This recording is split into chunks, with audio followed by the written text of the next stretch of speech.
Bismillah ar-Rahman ar-Rahim, in the name of God, the Beneficent, the Merciful. Hello, dear respected viewers, brothers and sisters. Welcome once again to another episode of our conversation about the quotations and quotes of Amir al-Mu'minin Ali ibn Abi Talib alayhi salam in the book which has been written by Brother Ali in this studio, and he was our guest through all these 10 or 11 episodes which you witnessed and watched.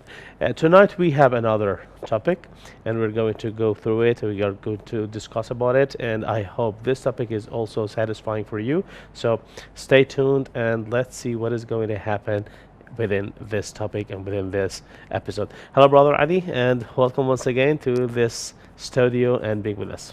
Alaikum salam, and thank you for having me again. And in the name of God, we can start this episode and see where it leads. Great. I hope that good things happen in this episode, and we just increase our information about whatever is happening around us in this episode, inshallah.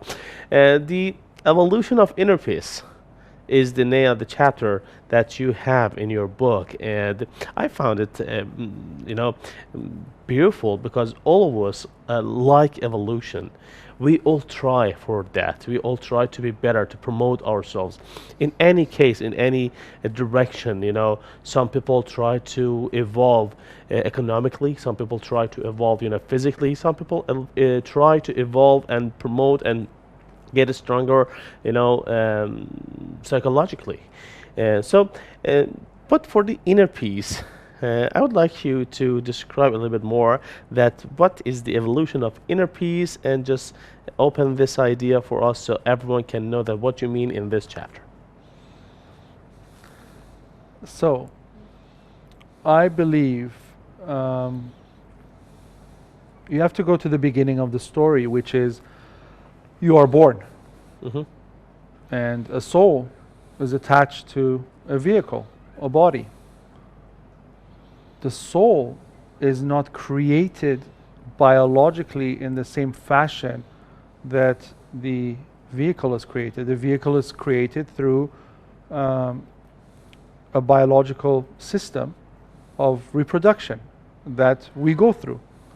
And so a body is delivered after approximately 9 months. However, we don't do anything that we know of, and we don't do anything consciously that we are also attaching or building a soul to go into this body. Correct? Yeah. Do you know of a way that the soul is made? No. Nobody does. I don't think anybody does. I've never met anybody who can show me a creation of a soul. Of the soil? Of the soul, yeah. A human soul has nobody can. The soul. So yeah. Of course we have good information. We have no about knowledge, it. right? So whether you go to a Muslim scholar, or whether you go to whoever you go to in the world, there will be stories, but nothing. Some people don't believe in soul at all. They say that some organisms, some movements come together, and when one dies, that organism that goes. Whatever it may be, nobody understands what and how the soul is created and attached to the vehicle to function even. I mean, okay, so there's a soul, it's a breath, it's whatever it is, it's attached to a body, somehow the body awakens or is alive or starts functioning, right? As this body evolves, what is truly evolving? Not the body is growing, but the growth of the body is to allow the soul to expand further. So if the body evolved and stayed as an 18-month-old baby or a 2-year-old baby, how much am I going to be able to expand on my traveling, on my movement, on my thinking, on my mind expanding? Not much. I would die primitive, right? But we're designed to have an expansive soul, which is continuously growing. Everything in the universe is a mimicking system that we must learn from. So today we've learned through astronomy that the universe is ever expanding at an alarming rate. Yes. The soul then is ever expanding at an alarming rate to understand the expansion of the universe. And otherwise, you mean that this is a mimic of the whole universe? The understanding of it is a mimic of the universe, because if you go back 2,000 years ago, the universe was expanding, Yes. correct? It is still expanding. It's still expanding today. Yes. However, the human 2,000 years ago didn't know that the universe is expanding. But today, the human knows. Why? Because the human soul over the 2,000 years has expanded to a level where it now understands the expansion of the universe. And as such, other things in the world are in the same way, outside and inside of the world. As the soul expands, our capacity increases. As our capacity increases, our understanding of why we are here. What is the purpose of this soul's existence? What does the soul do? What should it do? Why is it here, right? We ask those questions. We understand that there is an end point for this soul. Remember, we discussed this once. Yeah. If you believe that at the end of the death of this Ali, who is sitting here now, his soul will go to a place of judgment and be judged. Another version is this Ali, this soul, detaches from the body dies, this Ali reincarnates into another body, so on and so forth, and there's millions of different ideas and ideologies about what can happen to Ali's soul. However, we came to the conclusion once, in a very educated manner, at the end you have to have an ending. You have to have an end. There's no foreverness, right? Sure. So, at the end, this soul is expanding for a purpose. Yeah. If there is an end, it means there is a purpose. Anything that has an end has a purpose. So if you have 4 cars lined up, and they're waiting for the light to go green, and they're all waiting to race. Well, if the race is going to go on forever, then this is not going to come the race. You know what I would do if I was in the race? I just sit in my car. Yeah. I wouldn't even move. As soon as the other guys go, I would get out and go home. Yeah. Why should because I it doesn't make a difference. It will never end. So I will never lose. Yeah. Right? Yeah. If the race never ends, Definitely, I can never lose. Because in the last place, I can never lose. So I'll just go home. But why do I not go home? Because I want to be. I know. I have an end. I know that there is an end. That's the line. Goal, I see it. I have to make that line, right? And the person with the best education of handling this machine to the end of the line is going to be the winner. The person, the soul with the best education of handling this machine, the body, to the end of the line, God, is the winner. Is the winner. Right? Yes. Okay. So now that we understand that the goal I have here for my soul is to develop this soul. And the only way to develop it, to reach God successfully and favorably, is through love. I have to love to reach. I cannot reach with hatred. I cannot reach with mathematics. I cannot reach with blind obedience and blind faith, because I will come to points of my life where blind faith doesn't lead me or help me. So you mean the love is the key point of any kind of evolution, or love is the key point for any movement or any action. Because if you want regardless the religions, you want to better yourself, you do something. What is the meaning of bettering yourself? You loving yourself. You harm yourself. You're not loving yourself. So what is the point of the religions right here? Religion is a way. Can we just say that we forget about the religions and only think about love? No, because religion is part of love. True religion is very different than religion. True religion, God's religion, is the best way that teaches you how to. Is the way through love that teaches you how to go on the straightest path, which is the shortest linear path between point A to B to reach to that end point. And that it is based on love, in your that idea. Is based on love, because look, in our prayer, in a Muslim's prayer, they say the first chapter of the Quran. Yeah. Correct? Yeah. In every prayer. And this first chapter of the Quran in every prayer has a verse in it that says, God, lead us on the straightened path. Why? Why do we ask God to lead us on the straightened path? Why? Because there's an end, and we need to be better, and this is the way through which we can just be satisfied at the end of the story with ourselves.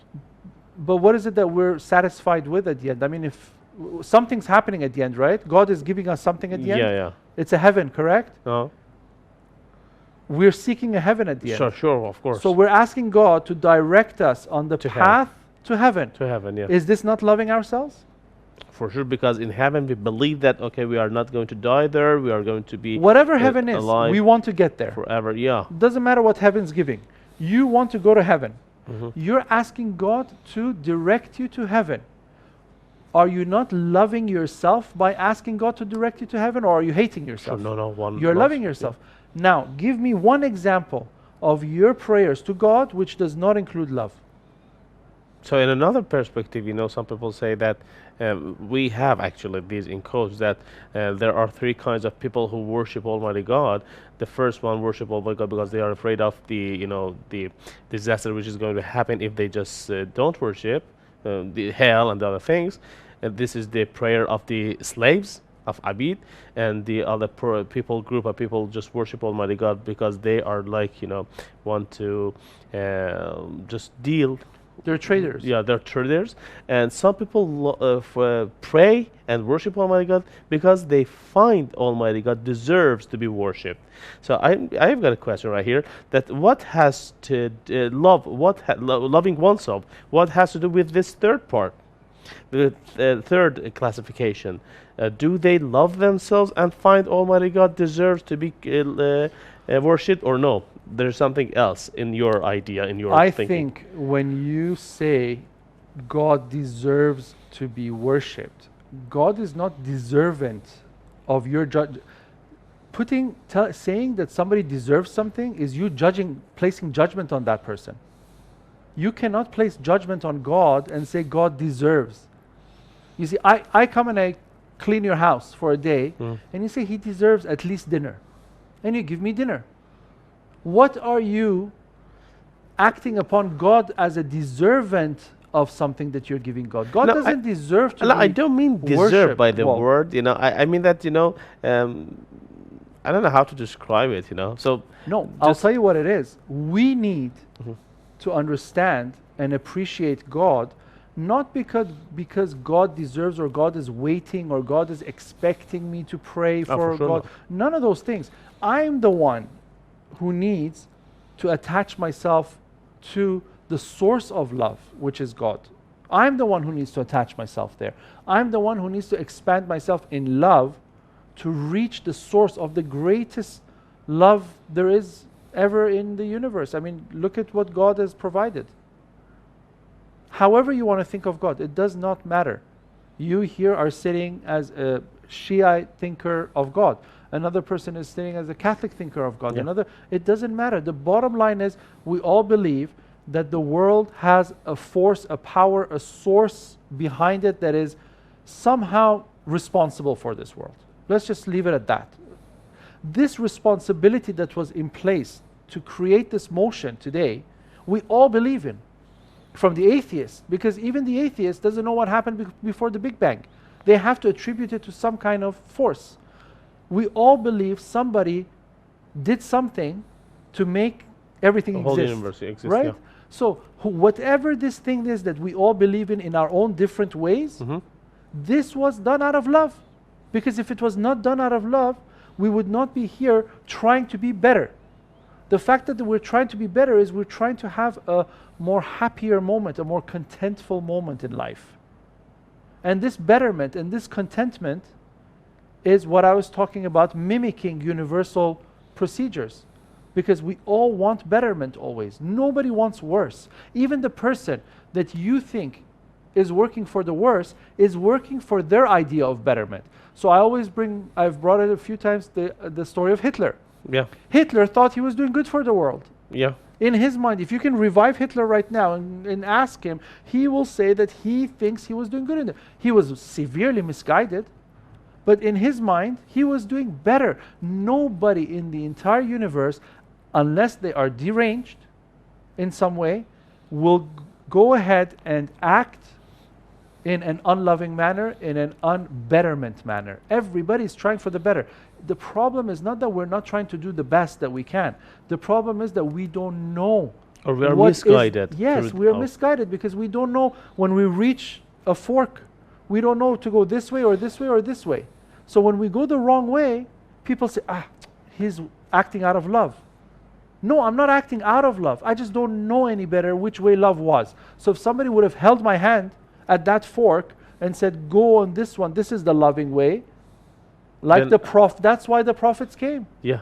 The prophets came because people are standing at a fork and they're staring and they're like, Which one to choose? Which one? The prophet comes and says, God says, choose this one. And so they go and the Red Sea parts and nobody dies. They have not one sword on them, the Israelites, not one sword. But because they went on the right path continuously, nobody died. That was the lesson learned there.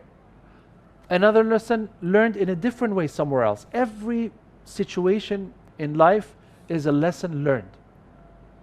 You see? And each lesson in its own way is very, how can I put it, educational for us to learn how to move through love. But we have to remember, if we sat and thought to ourselves, what action do I perform out of love, knowing that it's out of love and intending that it's out of love willingly, then I will find out that I'm crazy. But we make mistakes and we have problems. Addictions are a problem. Yeah. I know, for example, we brought up the gambling. I know if I go and gamble, that I'm going. It's not that I don't know. I know I shouldn't. And I know I must not go on this path. It's bad. It's unhealthy for me, for my finances, for a lot of reasons it's bad, right? Socially, many things. However, I also know one big problem. My ego is more powerful than myself, guiding to love, and it's winning. And I know this. So I know I'm not going on the path of love. You see what I mean? I know. Yeah. But the problem is I need an intervention at this point. I need help me. a bigger lover with more power and suppression over not only their ego, but now my ego as well. The ego that is acting on me as well. To suppress my ego. To suppress both ego, acting on both of us, to help me out of this scenario and put me back on the track to love. Beautiful. This is the development of the inner peace within oneself, to find love. Thank you. Thank you so much. We again reached the middle of this episode, so let's have a short break and be back again. Let's have a short break and see what's happening in the second part of this episode. Welcome back to our conversation, which is yours as well. And I think that it's time to ask, listen the main question from Brother Ali. Brother Ali, we all, I think that at least I have understood the inner peace, the evolution of inner peace through the idea of Imam Ali alayhi salam, and you described it well. Thank you. First, I have to thank you for that. I would like to ask you to give me an example, but this example is not far away from your own idea. It is just you. I want you to give me an example of your own life. That's how you reached your own inner peace evolution. Okay. First of all, I think that to say that I've reached that level is a mistake in itself, because if I had reached that level, then I would be in heaven right now. I wouldn't be sitting here with you. It's a progress, right? I may be somewhere along the line of attempting to reach, hopefully. That's what I hope. I hope that I'm on the path to God, and that what I'm writing and talking about and reading about and educating myself about is reaching that. However, when you ask such a question, it really goes back to your life experiences from the earliest recollections you can have, all the way through the stages of life that you've been through and the experiences that you've had to sit where you are today. So I was born and I grew up in Dubai, United Arab Emirates. And I went to school there for 12 years. And my education there was based on a certain curriculum. And I studied that, and sciences, languages, and I was lucky enough to be in a school that had a few languages that they were teaching. So now I can speak a few languages because of that upbringing. How many? Uh, Languages? I speak almost 5 fluent languages, but Can besides the can you point, just name them? no. Besides the point, there will be no. As I told you, I know where you're going with this. There will be no aggrandizing my situation. I'm just going to explain to you a little about myself so you understand how I reached that. It doesn't matter what languages or how many. What matters is the languages that I speak have allowed me to dissect specific texts and specific language barriers to be able to have the ideology I have today. So one of the languages I speak is English. Yeah. English has allowed me a foray into philosophy in the West, because most of the philosophy in the West is easy to understand in English. It's simple. Yeah. And you can grasp it. And most of the philosophy of the West is actually available in English. I speak Arabic. Because it's your mother tongue. Yes. And so, because of that, I have access to volumes of history of philosophy from the East. I don't speak any, old versions of Chinese or anything to be able to dissect some of the Chinese philosophy or the Buddhist or Indian languages that I could come across and understand better the exact understandings of Hindu religion, but it's translated into English well enough that I can get a gist of it, right? So with some of the languages that I speak and I read and write, I was able to kind of expand into certain cultures and certain backgrounds and certain philosophies to learn. So this is there. I went to university. When I went to university, at the time that I was young. I was 16 years old when I went to a first year university, and this was my first time leaving the country, not for vacation or anything, but for life. Yeah. To live somewhere. And growing up in Dubai, you are very in touch with your ego, because this is a city that's expanding at a vast rate. There's a lot of culture of who's who, and who's important and who's not, and those kind of issues that plague the East. Unfortunately, we have that in most of the countries in the Eastern world. Yeah. We value people on their out of their custom, out of their shape, out of their we value people because of their inheritance. We value people because of their wealth. We tend to value people and tend to want to be those values by valuing those people. So when I used to look up to somebody, a friend of my father's who was very important and very wealthy, I automatically wanted to become important and wealthy, because that's the life I wanted when I grew up. He had everything that I could see as a 14-year-old, 13-year-old boy. Everything that a 13 or 14-year-old boy could dream of, this gentleman had. So when I grew up, I wanted to be like this gentleman, right? Because to me, the rest of the world had no meaning yet. Yeah. So when I moved for education, I moved to Canada, and I studied. And of course, I studied economics because it's in tune with money. Reach your goal, yeah. Yeah, it's in tune with money. I'll study my 4 years, come back home, and get into trade and business with the family and my dad and whatnot. And I finished. And my finishing coincided with the Gulf Wars and the Iraq-Kuwait conflict and things like that. And so I decided to return to education, because it wasn't really the time or place for expansion and business and all these things. One thing led to another with my education. I think sometimes you really look, when you look at your life, you really have to realize that at times maybe God's reach is holding your hand and guiding you, because I did courses and I finished degrees and postgraduate degrees that I would have never thought I'm going to do. I thought after my economics, I'm going straight back to Dubai. I'm setting up a corporation. I'm going to be a big boss, and my dad's going to buy me a nice car. And those were the dreams I had, right? And so now So all what of a made you sudden, to return and continue your? what It was only because of the war, or no? no, what made me return was being in Toronto for the 4 years of my education gave me a sense of a new perspective into life. Yeah, a different look into life. Not that it was that impressive, because when I came back, I was ready and pumped up for, the money. Yeah, I was excited for the money. So the Toronto lifestyle during those years was not effective enough to pull me away from my ego.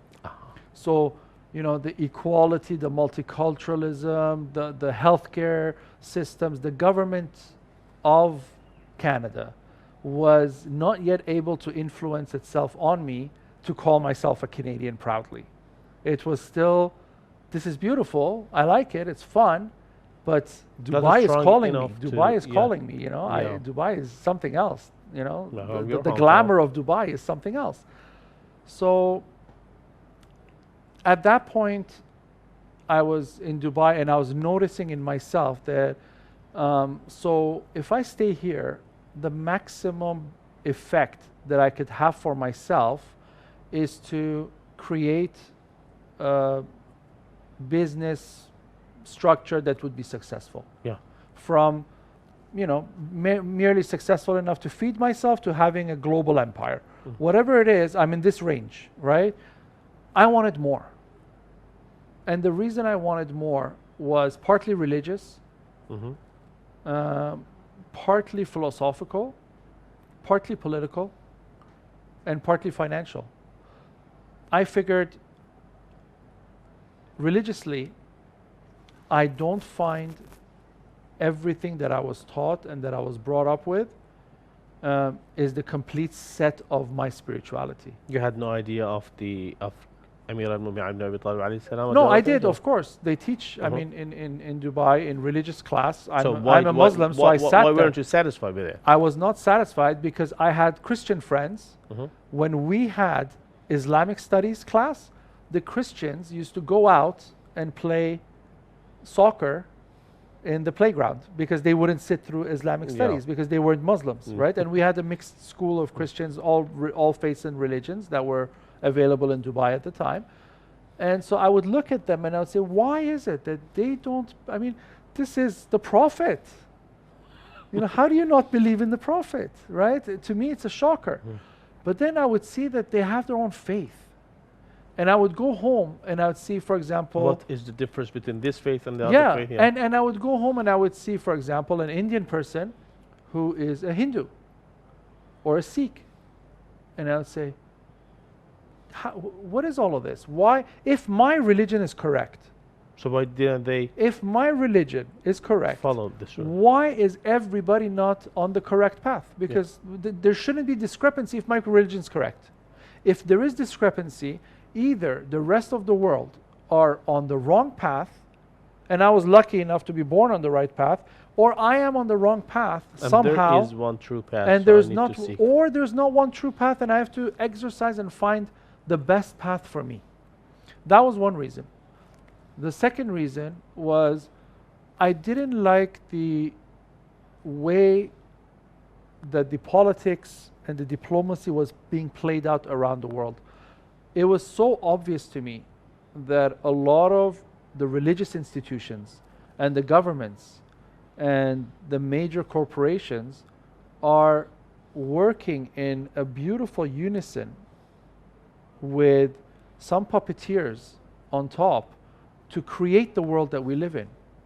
And I thought to myself, if we just snip all these the control, what's really going to happen? I mean, of course, there'll be a period of anarchy in the beginning, but then everything has to go to love. Everything has to go back to love. Everything has to be peaceful, has to be loving, because we will not stay forever anarchic, because we didn't.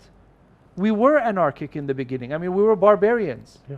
We would hunt and gather, and if we saw another human or Neanderthal or whatever it was at the time that people want to call it, we would attack it. We would not communicate. Slowly we realized, look, there's no point every time I see another person who looks like me, I kill him.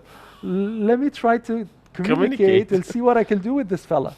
Maybe something good comes out. Maybe together we can go hunt that bear and have food for a long time. Slowly we started creating civilizations. We saw, oh, love is good. We developed this world with the idea of love. It is not that our concept of the development was wrong. We developed for love. We gave, when you look at some of the treaties like the Westphalia Treaty 1648 or 49, it was done to protect and give sovereignty, and it was done in love, in Europe. But unfortunately, we misused it and we played around with everything there was in there, just like we do with religion. We misuse it for our own gains, for our own momentary gains. Those are the reasons why we have diplomatic. I mean, what is politics really? So you were thinking all these things when you were in university, and then you just tried to go to return to Canada. Yeah, I tried to go back. Yeah. Not tried. I did. I did, went back and I traveled. I went to the States. I was in the States and Canada, everywhere, and studying. And I tried to kind of learn how the principles and the foundations work. So when you get your master's degrees or your doctorate, you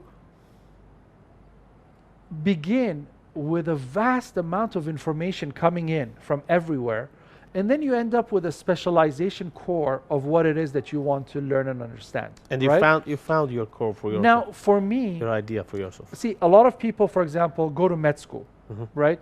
Med school has a future that, on the one hand, you love what you're doing, you're helping people, you might come up with a cure to cancer, whatever it is. And on the other hand, it's a highly rewarding financial profession. Yeah. So some people go into journalism, everybody goes into a field. I never picked a specific field. My field of study is broad and vast. I've studied many different topics. The reason I've studied many different topics is because, like I told you, I had 4 different places tugging at me. So in the case of politics, I wanted to know more, right? So I had to study politics. So I had to give myself to politics and say, teach me so I know a little bit or enough at a level that's respectable, that when I look at this magazine or I read this article or I listen to the CNN newscast talking about something, played by them. I will not fall into that game. I know how to play the game myself.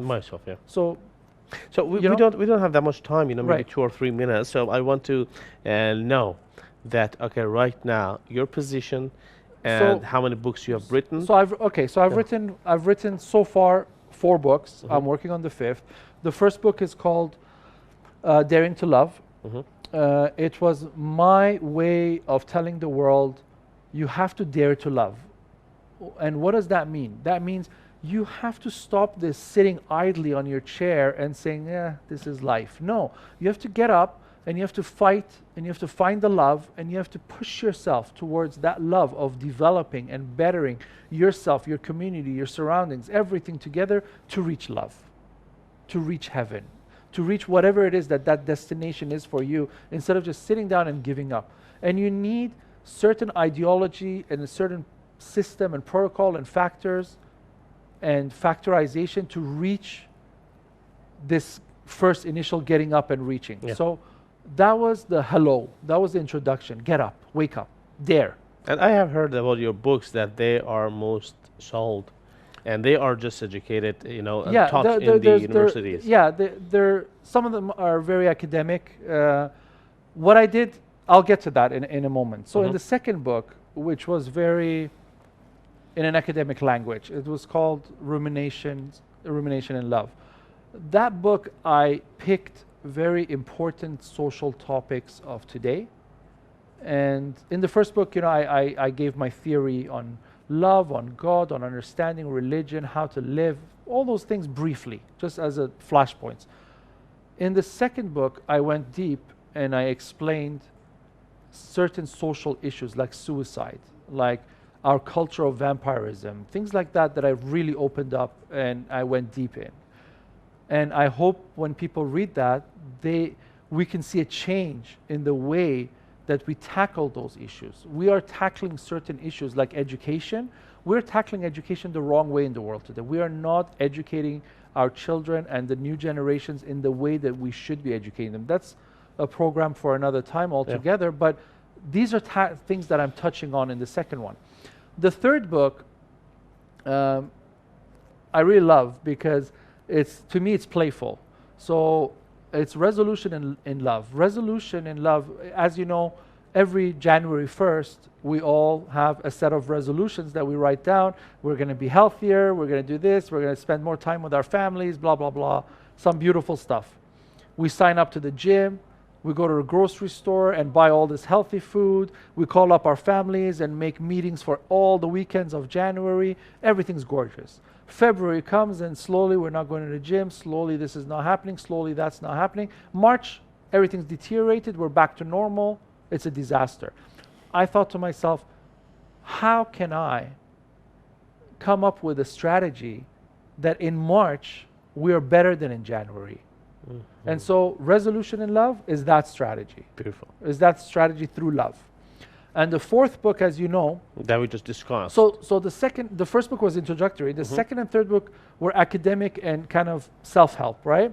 And taught. Yeah. And the fourth book, however, I decided to go back to getting the attention of the masses.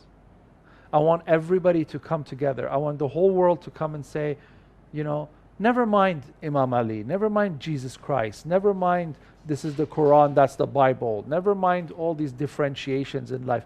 Let us start somewhere where in the first place we're equals in humanity so that we can reach somewhere in life, right? So I brought the quotes from the Imam. I brought some verses from the Quran. I have the Bible in there. I have Jesus' examples. I have Abraham's example going into the fire and not burning. Yeah. I have Moses. I have Gandhi. I have so many people. And I have, you know, quotes from Epictetus to Plato all the way across the universe of philosophy. Spinoza, a lot of things. So, and from modern places as well. But I do it in a subtle way of keeping the chapters about 2 to 3 to 4 pages on average, so that everybody reading it can get a wholesome idea, and then take this wholesome idea and expand on it through their own experiences, because each of our experiences are different. So when you read a quote of Imam Ali, being that you are a Shia who lives in Karbala, you're going to react to this quote and live off of this quote in a very different way than somebody who's going to read this in Iceland. Who doesn't believe at... Who doesn't know, never mind doesn't believe, who might have never heard of Imam Ali. Yeah. So, in this situation, that person can still, through my opening up of the verse and explaining how I just did earlier about the atheist the other accepting, episodes, you can reach everybody together. So my idea in the fourth book, which is called Aliens in Love, we're all aliens because we are so careful and so adamant today at differentiating ourselves from everybody, that we each want to be unique. I mean, look, if you look at athletes 40 years ago, you don't see that many tattoos. Today's soccer players are filled with tattoos. They're distinguishing themselves, right? They are alienating. They're saying, this is me. It's not enough that my name is Messi, but look, these are the things. My hairstyle is different. My tattoos are different, right? I style myself differently. I'm unique. This is my distinction. Artists are, everybody has this unique approach to everything. And I'm trying to do is, no, let's not be so unique that we feel the necessity that we cannot relate to each other. I'm so unique that you're not at my level because I'm so unique, right? At the highest height of unique means you cannot reach me anymore. Yeah.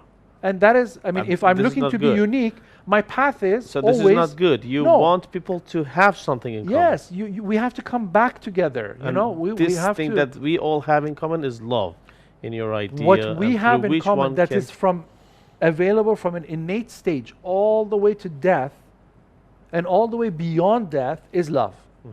And that is the only concept that we can bring to the table, and we will all share and agree upon. So we have to start from that sharing principle of love, and slowly, just like how we're having a discussion here where my mentality and my ideology is different than yours, but because I'm coming from a door that is so appreciative by you, you find yourself seldom in a position that you're arguing with me, because there's not much to argue. I'm not saying anything. Like I told you, no, the atheist can be on my left, and the fanatic can be on my right, and they will all agree with me. They will all agree, yeah. Because there's nothing to disagree about. If we start from this perspective of love, then we will reach greater areas in the world. Thank you so much, and that's all there is to know about me. Yeah, thank you so much. Thank you so much. Actually, we took a longer time than the regular time that we are supposed to have in this episode, but I didn't want to cut you, and I'm so happy that we heard these great things from you, and just thinking of love in another angle, and just thinking that love, how powerful this concept is, through which whole world is working and just functioning. Thank you anyway, and I hope if we have, inshallah, in future more conversations together, and we just open other topics so we can just we can be more in love. All people, we make all people know love better and perform and act in love with each other. Have a great love night. Is an act. Yeah, sure. Thank you so much, and respected viewers, thank you also for tuning in. And I hope if all these chapters, all these episodes, and all what we have done in this great place next to Holy Shrine of Imam Hussein have been satisfying for all of you. Thank you so much once again. Have a great night, and goodbye. Thank you. يا حسين يا حسين